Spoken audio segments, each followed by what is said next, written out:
या देवी सर्वभूतेषु मां सिद्धिदात्री शक्तिरूपेण संस्थिता नमस्तस्यै नमस्तस्यै नमस्तस्यै नमो नमः। स्वागत है आप सभी का हमारी चैत्र नवरात्रि की विशेष श्रृंखला में। सुप्रसिद्ध हिंदू त्योहार नवरात्रि 9 दिन तक चलते हैं और उनके अंतिम दिन माता सिद्धिदात्री की पूजा अर्चना की जाती है। जैसे कि उनके नाम से ही पता चलता है कि देवी का ये रूप अत्यंत कृपामयी है और वे अपने साधक को सिद्धियां प्रदान करती हैं। लेकिन आखिर माता के स्वरूप का नाम सिद्धिदात्री कैसे पड़ा और वे अपने साधक को कौन सी सिद्धियां प्रदान करती हैं? तो चलिए चैत्र नवरात्रि के अंतिम दिन आज हम सुनते हैं माता सिद्धिदात्री की पौराणिक कथा। नवरात्रि के चौथे दिन देवी कुष्मांडा की पूजा की जाती है, जिसके विषय में हमने अभी कुछ दिन पहले सुना था।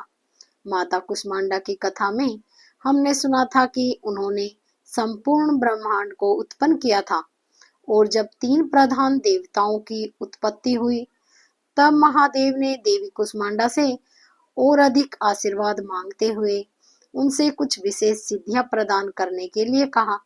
देवी कुष्मांडा महादेव के आग्रह से प्रसन्न हुई और उन्हें भोलेनाथ को 18 विशेष प्रकार की सिद्धियां प्रदान की। इन सिद्धियों को प्रदान करने के कारण उनका नाम सिद्धिदात्री पड़ा। इनमें से 8 सिद्धियां प्रमुख हैं और 10 सिद्धियां गौण हैं। जहां महासिद्धिदात्री ने भगवान शिव को 18 सिद्धियां प्रदान की, वहीं दूसरी ओर ब्रह्मा जी भगवान विष्णु को 8 प्रमुख सिद्धियां प्रदान की, जिन्होंने अष्ट सिद्धियों के नाम से भी जाना जाता है। इसके पश्चात एक बड़ी अलौकिक घटना हुई। भोलेनाथ महादेव का आधा शरीर सिद्धिदात्री के आधे शरीर से ही एक हो गया और इस कारण भोलेनाथ का एक नाम अर्धनारीश्वर भी पड़ा, यानी जिनका आधा शरीर नारी हो और आधा शरीर पुरुष हो। अब आप सोच रहे होंगे कि आखिर 8 सिद्धियां कौन सी हैं? तो चलिए देखते हैं। अनिमा यानी परमाणु जितना छोटा बनने की क्षमता, महिमा यानी असीम रूप में बड़ा बनने की क्षमता, गरिमा यानी असीम रूप में भारी बनने की क्षमता, लघिमा अत्यंत प्रकाशमान होने की क्षमता, या प्रति यानी सर्वव्यापी बनने की क्षमता, पर काम्या यानी किसी की भी इच्छा को पूरी करने की क्षमता, ईश्वरत्व यानी अधिपत्य स्थापित करने की क्षमता और विशिष्टत्व यानी सभी को जीतने की शक्ति। माता सिद्धिदात्री देवी लक्ष्मी के समान ही कमल आसन पर विराजमान रहती हैं। उनकी 4 भुजाएं हैं।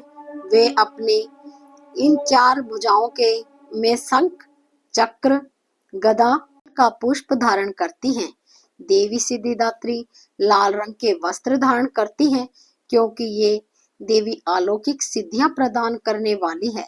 इसलिए इनकी पूजा भौतिक जगत में रहने वाले देवी देवता, गंधर्व, मुनि और राक्षस भी करते हैं।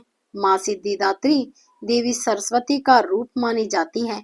इनकी पूजा करने से सभी कार्य सिद्ध हो जाते हैं और मोक्ष की प्राप्ति होती है। देवी की पूजा अर्चना के दौरान बैंगनी या जामुनी रंग के वस्त्र पहनना शुभ माना जाता है।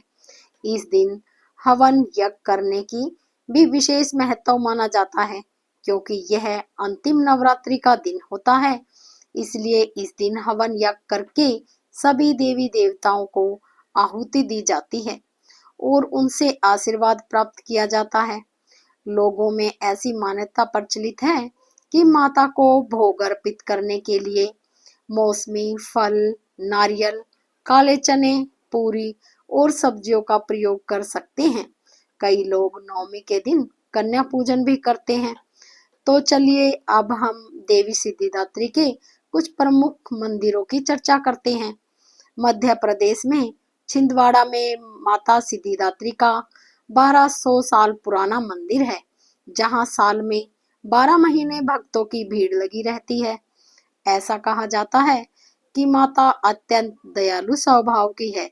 अगर भक्त सच्चे दिल से जो भी उनसे इच्छा करते हैं माता उन्हें अवश्य पूर्ण करती है।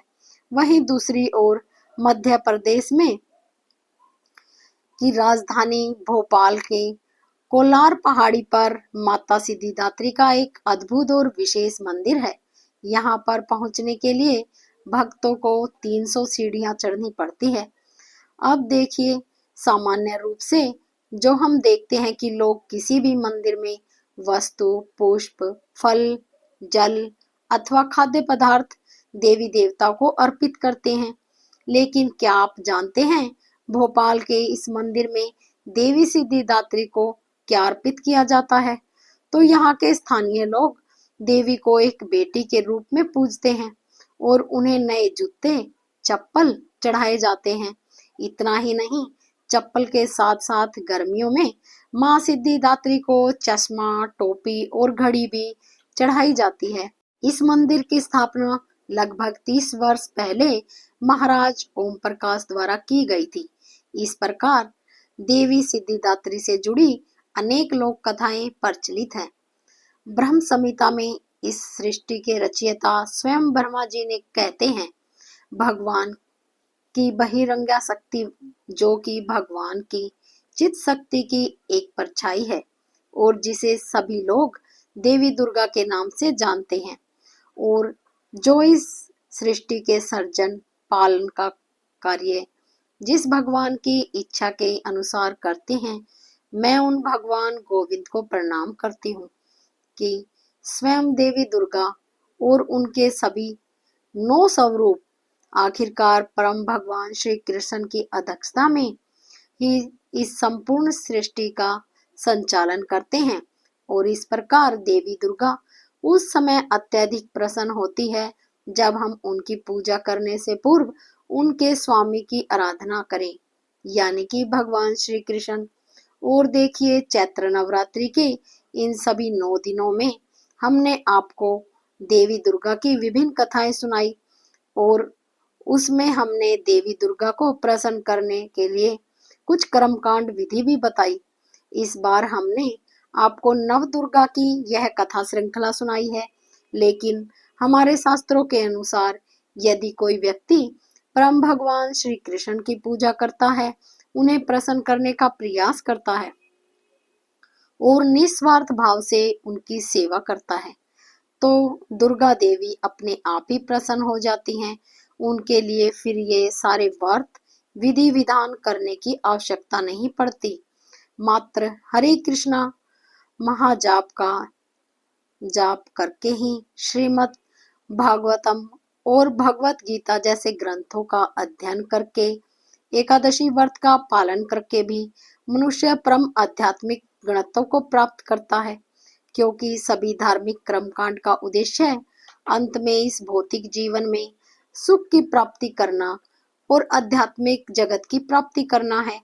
लेकिन जो भगवान श्री कृष्ण के भक्त होते हैं, उनके लिए इस भौतिक जीवन के सुख सुविधा और यहाँ तक कि सिद्धियां और स्वर्ग लोक भी इतना महत्व नहीं रखते, क्योंकि उनके जीवन का उद्देश्य मात्र यही होना चाहिए, वे इस जन्म मृत्यु के चक्कर से सदा के लिए मुक्त हो जाए और अपने घर यानी भगवत धाम वापस जाएं और वहां जाकर परम भगवान श्री कृष्ण की नित्य सेवा करें।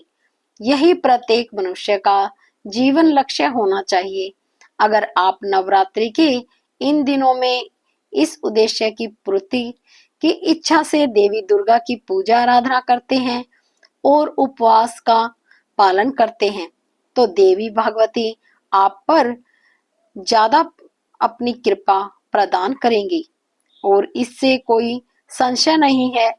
ऐसा करने से आपको इस जगत में भौतिक सुख और समृद्धि तो सरलता से मिल ही जाएंगे, लेकिन उसके साथ साथ जगत में भी प्रवेश मिल जाएगा। हमारा उद्देश्य एक ही है, वेदों, पुराणों और हमारे शास्त्रों में प्रमाणभूत यथारूप कथाएं आपके समस्त प्रस्तुत करें। तो चलिए, आज चैत्र नवरात्रि के अंतिम दिन देवी सिद्धिदात्री से यही प्रार्थना करते हैं कि वो हमें शुद्ध भक्ति रूपी परम सिद्धि प्रदान करे और उनके इस भौतिक माया शक्ति से हमारी सुरक्षा करें। जय माँ सिद्धि दात्री।